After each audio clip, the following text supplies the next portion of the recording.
Good evening. My name is Charleston Ignatius Parker III. You can call me Chip. And I'd like to welcome you to our Christmas program, Born to Die. I'm sure this time of year brings back more memories to all of us, but it holds special meaning for me. You see, some of the most important events in my life have taken place on Christmas Eve. We had a lot of holiday traditions in our small town. When I was 10 years old, I remember talking with my father the day of the Christmas Eve program. Dad,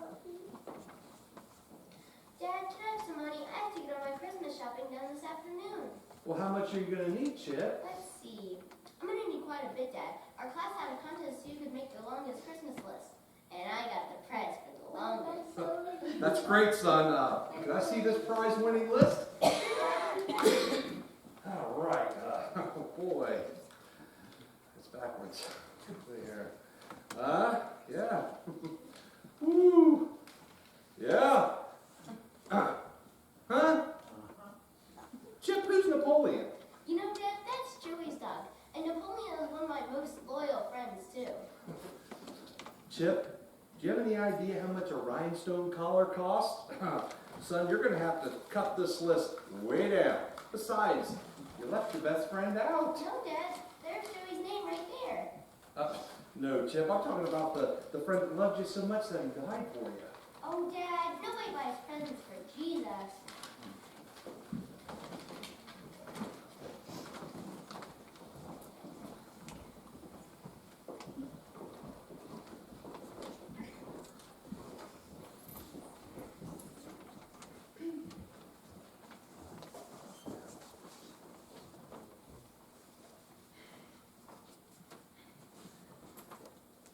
We have technical difficulties. Nothing is working.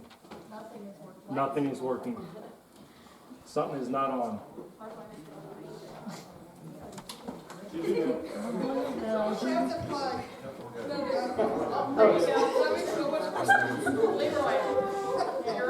Okay. This time it wasn't my fault. Okay.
After I changed my list around and brought quite a few names, Dad finally gave me some money so I could buy some presents.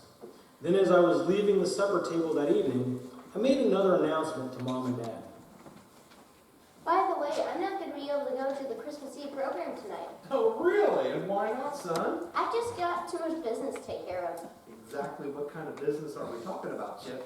Well, I have to wrap all those presents I bought this afternoon, and somebody has to finish the string of popcorn for the tree. Oh yes, and Joey's big sister wants to take Joey and me downtown to see Santa Claus night. He's giving out candy canes. Free! Wow.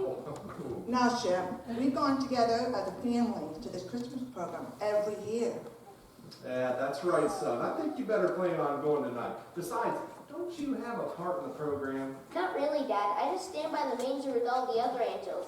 They don't really need me. Besides, I've got to take care of all my business. It was an awfully long, quiet ride to church that evening. In fact, I didn't speak a word until after we arrived in the dressing room, and Mom got a little careless with a pen when she was helping me put on my angel costume. Ow! I thought angels couldn't talk. Very funny, Mom. Yeah.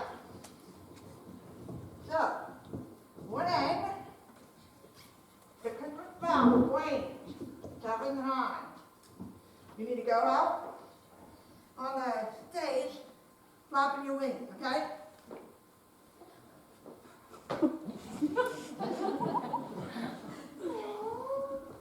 Mom, do I have to do this? You're angel back out now. But Joey doesn't have to be in the program, and nobody's going to believe I'm an angel anyways. Besides, Mom, these wings don't fit. Okay, well, I'm sorry. One of the wings is a little, I think I might have put it on wrong, but we don't have time. So, Chip, when the bell rings 7 times, which I think it might start ringing soon, we got her. Well, there's the bell. Now, for 15 minutes, you need to be an angel. And then you go back to being yourself again, okay? Be a good boy. That was my first Christmas program, and I thought I did pretty well. However, Mom was a little upset just because when I flew onto the platform, I poked another angel in the eye with the tip of my left wing. I didn't see him. Then right in the middle of the manger scene, I got the hiccups, and my halo kept falling down around my neck. But when the choir started their part of the program, suddenly the mood of the service changed, and I felt like I was standing by that manger in Bethlehem so long ago, gazing into the face of baby Jesus.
What is Christmas?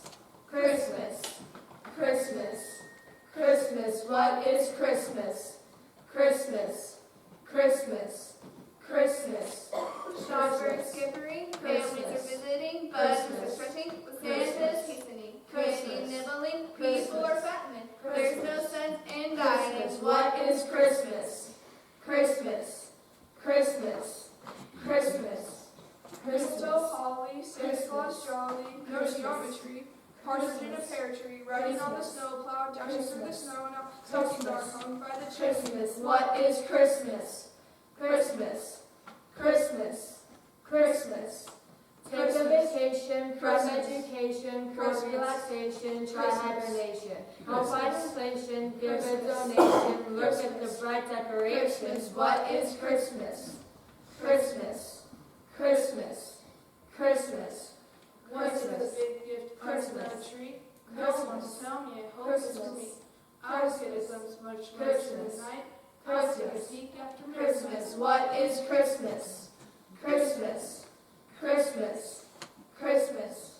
Shelter, vacation, fun, education, fun, relaxation, try hibernation. Help fight inflation, give a donation, look at the bright decorations. What is Christmas?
As your pastor, I'd like to welcome you to the special Christmas program, Born to Die.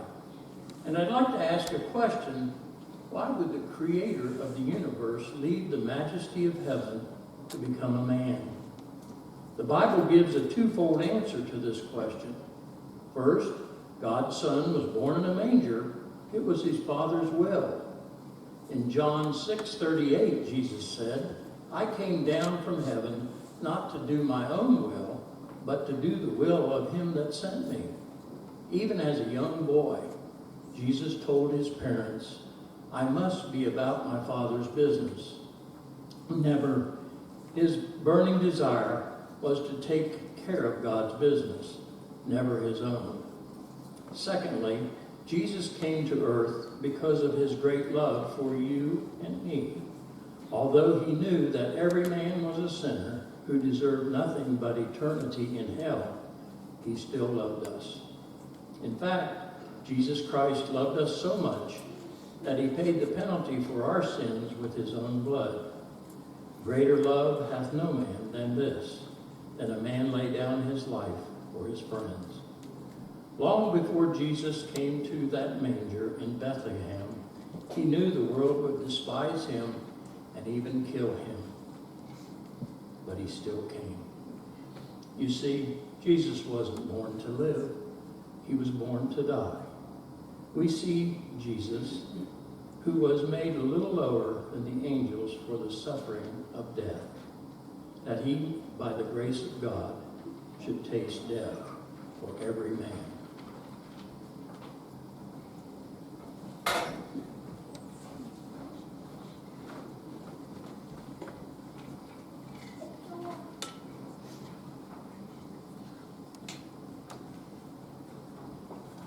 By the time the choir finished singing the rest of their songs, one little angel's eyes were full of tears. And as soon as we got in the car,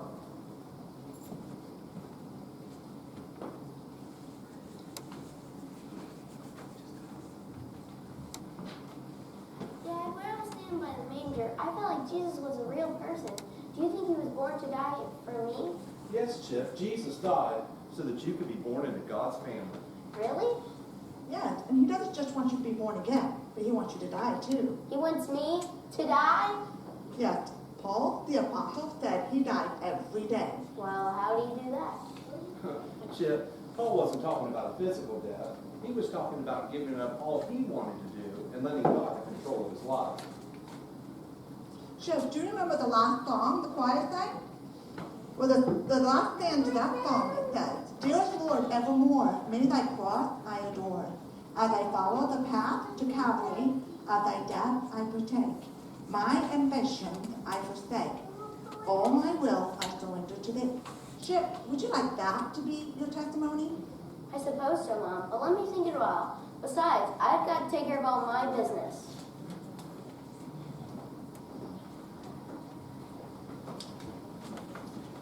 as I got into my teenage years, I didn't feel as close to my parents anymore. They kept talking to me about being born again and dying to myself. And then when I was 16, Joey, my best friend, ran away from home. About 6 months later, he began texting me. Chip, I am glad to be away from home. I feel free for the first time, making lots of money and spending the way I want to. You should see my big, beautiful house. You won't believe it. I sure feel sorry for you. Well, gotta go now. I got a big date to an all-night party. This is really good. If you ever want to find out what life's all about, come see me. That is, if your mommy will give you permission. Joey, you sure are lucky. You're 16 and running your own life. Mom and Dad keep bothering me more and more all the time. I can't take it much longer. They try to get acquainted with all my friends. They always want to know where I'm going and when I'll be home, and they won't stop nagging me about getting saved. It seems as though the older I get, the more determined they are to make my life more miserable for me. Tomorrow is Christmas Eve, and I'm sure Mom and Dad are expecting me to go to church with them. Not this year. I'm going to be like you, Joey. I'm going to have some fun for a change.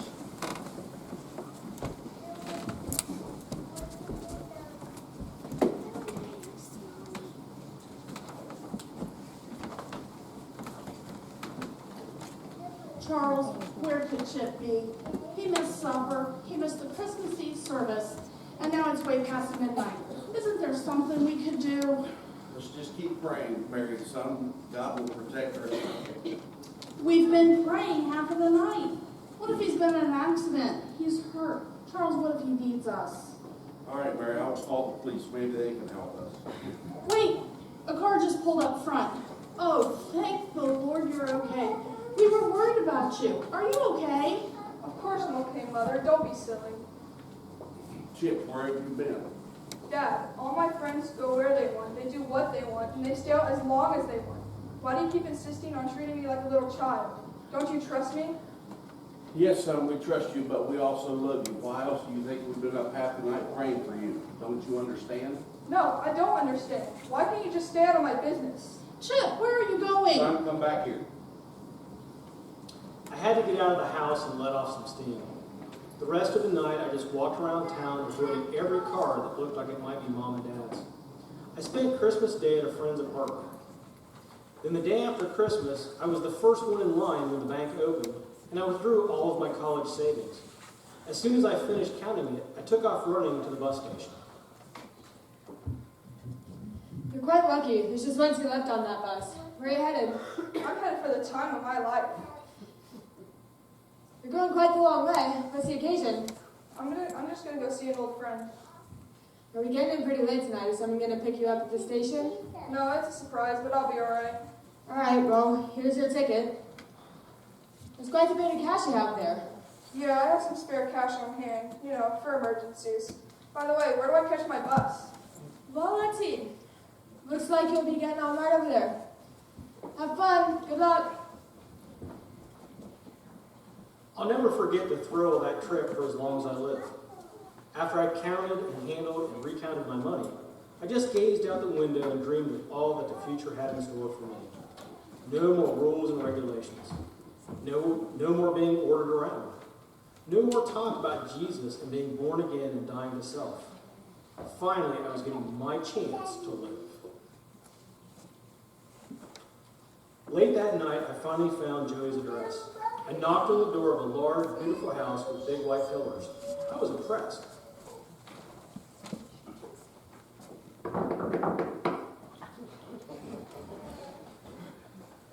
Hi, I'm Chip Parker. You must be Joey's maid. I'll beg your pardon. Doesn't Joey live here? Joey? Joey? He's about my height with hair. Poof. Oh! That Joey. He's out in the garage. Is he working on his car? His car. That little beggar couldn't afford a car, a bicycle, paper towels, and if it were not for my kind-hearted husband, he wouldn't be living in the garage either. Are you a friend of his? Kinda.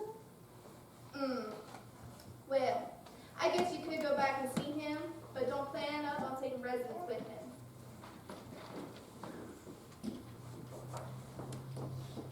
Joey, are you in there? Chip, where did you come from? Turn that flashlight off. There, that's better. Big, beautiful house, huh? It's better than nothing. Besides, I never expected anybody to pay me a visit.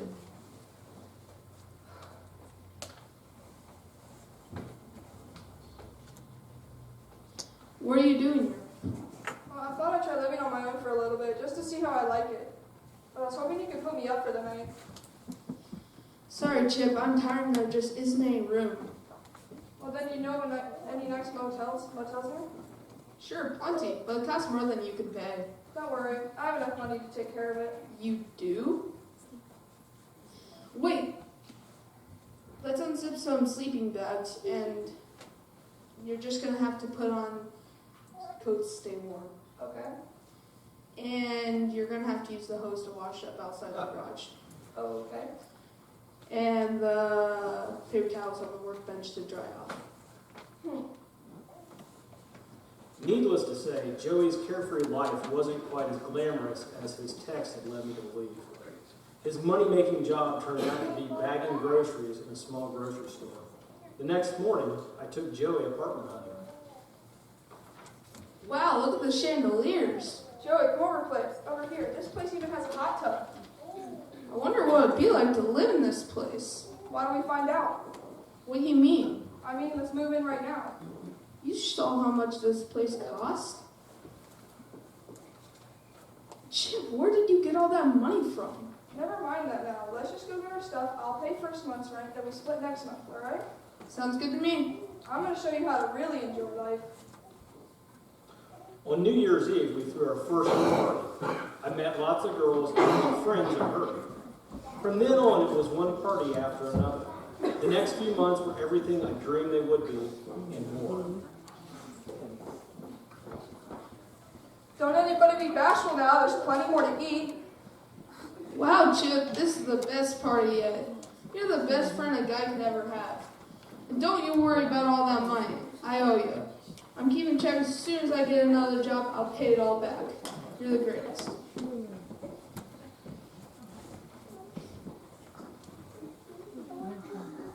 Hey, Kathy, I bought another gift for you.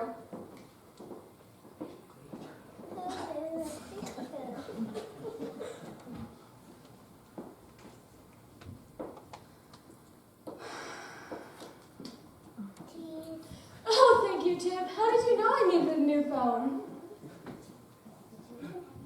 Good. I know you have a lot of other friends, but I'd love to get to know you better. You're so much fun to be around.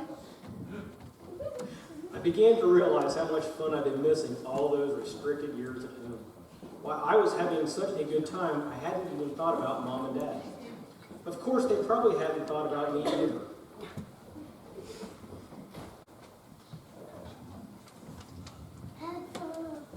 Oh, Charles, I'm so glad you're home. It's so lonely when you're not here. Did you find anything out new on this trip? No, Mary, I think I must have called or visited every friend or relative we have, but no one has seemed to have heard from Joey. I even tried to find Chip's old friend, Joey Miller. Do you remember him? Yeah, he used to hang out here all the time. Well, after searching all last Wednesday, I finally found Joey working in a small grocery store. He said he hadn't seen or heard from Chip either. We will just have to keep praying that God will keep our son safe. By the way, were you able to go to the doctor this week? No, I'm feeling much better. I think it was just a virus or something. We partied all the way through the summer months and on into the fall. About November, I began to realize my money wasn't going to last forever. Joey kept experimenting with drugs and couldn't hold a job. He never made enough to help out with any of the expenses, and I only had a part-time job in a car wash. So I decided we were going to find a cheaper apartment and cut down on our spending. After we moved and stopped throwing parties, things began to change. As money ran out, so did my friends.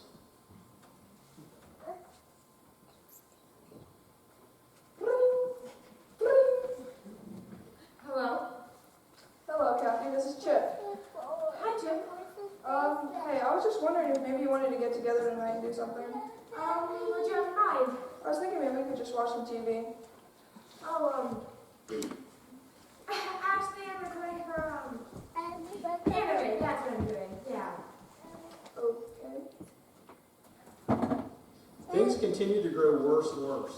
I knew what I had to do, but I didn't get up enough courage until several days before Christmas. Hey, Joey. I know it's Christmas time, and believe me, this is not what I want to do, but we're gonna have to split up. What do you mean? I mean, I'm running out of money. Look. That looks like quite a bit to me. It may look that way, but that will only take care of about 2 months' food and rent, and then we'll both be out on the street begging. Now look, we've got a week until the end of the month. Until then, I'll try to help you find a job. Well, thanks a lot. Sorry, I don't have any other choice.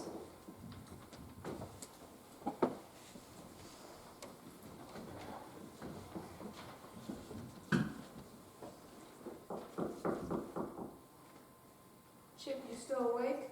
Yeah, I can't sleep either. Since we aren't going to be together for much longer, there's a question I've been wanting to ask you. What's that, Joey? Why did you leave home? I guess because of my parents. I remember when I was growing up, wishing over and over again I had parents like yours. They loved you and took an interest in you. I even remember them asking where you're going and when you would be back. My parents would care less who I ran around with or where I was going. In fact, they didn't care when I'd be back or if I was gonna be back. Chip, what exactly about your parents made you want to leave home? I don't really want to talk about it. Let's just get some sleep.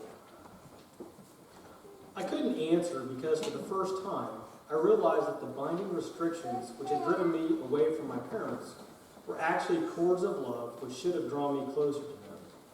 I didn't sleep very well that night, and I don't think Joey did either. He seemed to be stirring more than usual. I woke up early the next morning, took a shower, and ate some breakfast. Joey, time to get up. I found some job offers yesterday online. I have the phone numbers right here in my wallet. Where's my money? Joey, where's my money? Joey! It was no use. He was gone, and so was my money. I looked for him all day, but no one had seen him. That was the last I ever saw of Joey. As I was walking back to the apartment that night, most of the homes along the way were all lit up.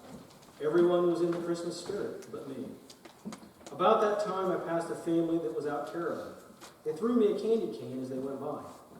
Then in one home, I looked through a large picture window and saw a young boy standing on a chair being fitted with an angel costume by his mother. Memories came flooding back. Then I heard it. It sounded like the Christmas bell, and it seemed to be calling me home. For the first time, I realized that more than anything, I wanted to see Mom and Dad.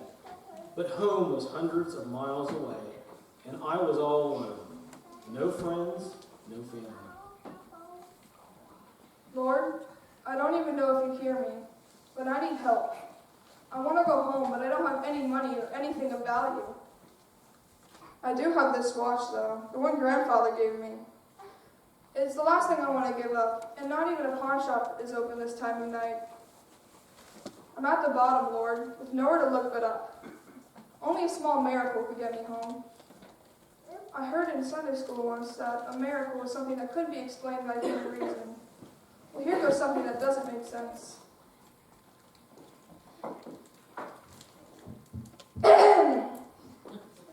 Oh, sorry, I didn't see you there. What can I do for you?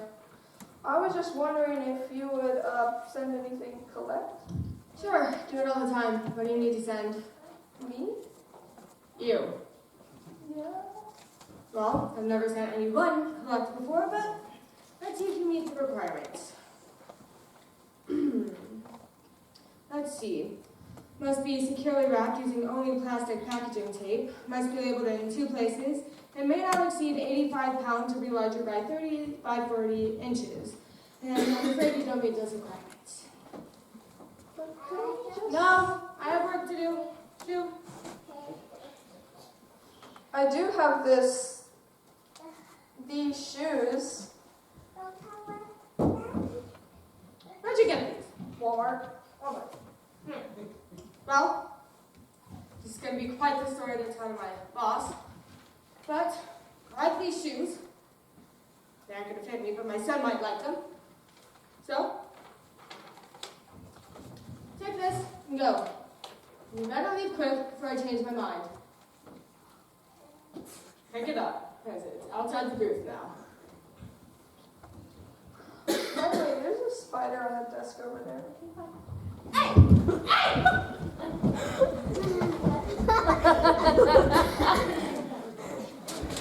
When I got home that night, I knocked on the door, but nobody answered. Then suddenly I realized it was Christmas Eve, and everyone must be at church. Since church was just a few blocks away, I took off running and slipped into a back seat just as the service began.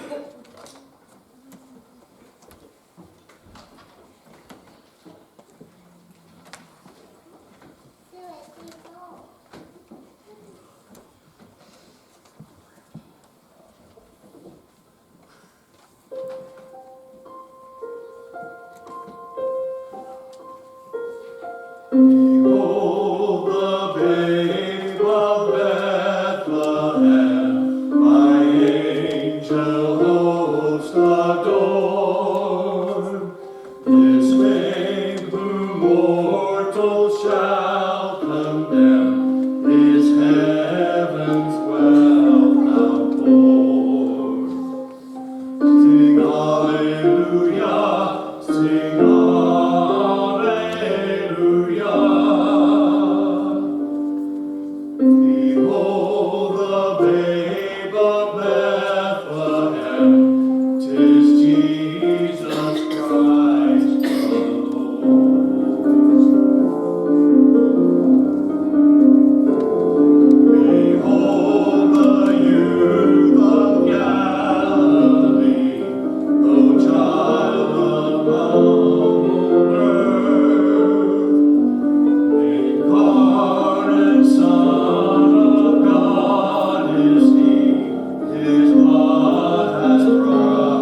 One of the most beautiful accounts of Christ coming to earth is found in Philippians chapter 2, verse 5 through 8.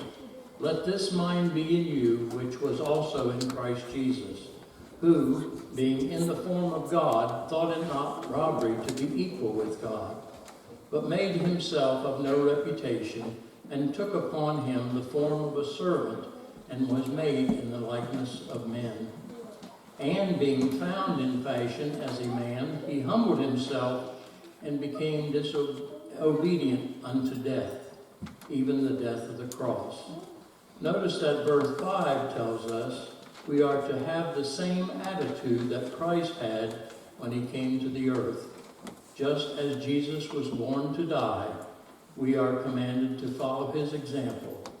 Likewise, reckon ye also yourselves to be dead to sin, but alive unto God through Jesus Christ our Lord.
This Christmas, never look at the manger without beholding the shadow of the cross. Good night, and God bless you.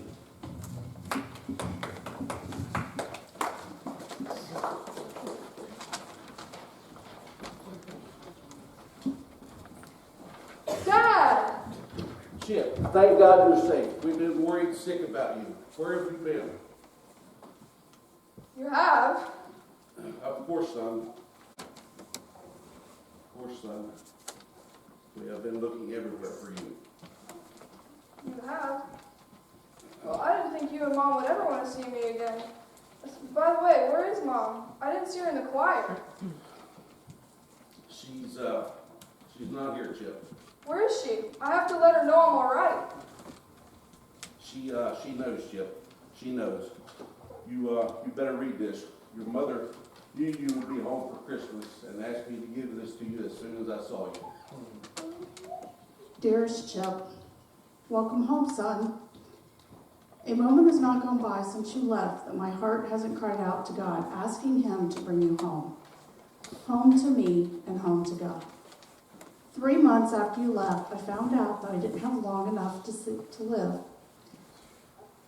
to see your face one more time. About a week before Christmas, the entire church choir came by my hospital room, Christmas caroling. As they sang, I thank God that Jesus Christ was born to die, that I might live. Then the thought occurred to me that maybe God wanted to use my death to bring you to Himself, to be born again. Chip, when you were just 1 day old, your father and I held you in our arms and prayed that you would be saved to serve the Lord. Oh, Chip, I pray that you will ask Jesus to save you and take control of your life. All my love, Mother. She's dead, isn't she, Father? No, son. She's alive forevermore. Late last night, your mother woke, said she heard a Christmas bell ringing, said it was calling her home, and then she was gone. Chip, if you want to give your mother the best Christmas gift ever, you will accept God's salvation.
Nevertheless, I live.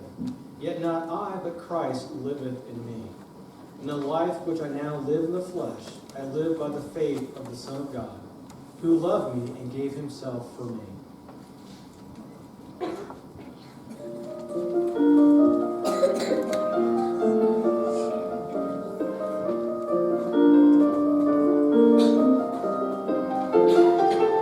Born to die upon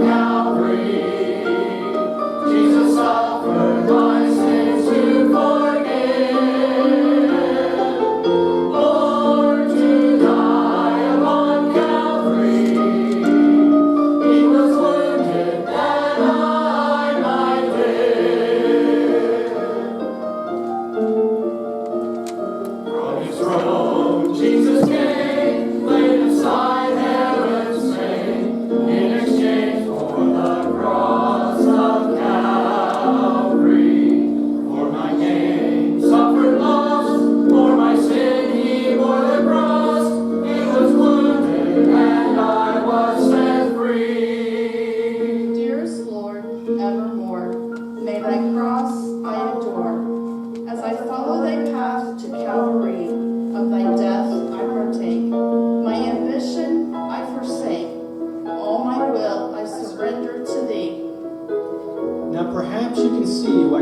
Christmas is so special to me. Not only was Jesus born, but I was born too, born to die.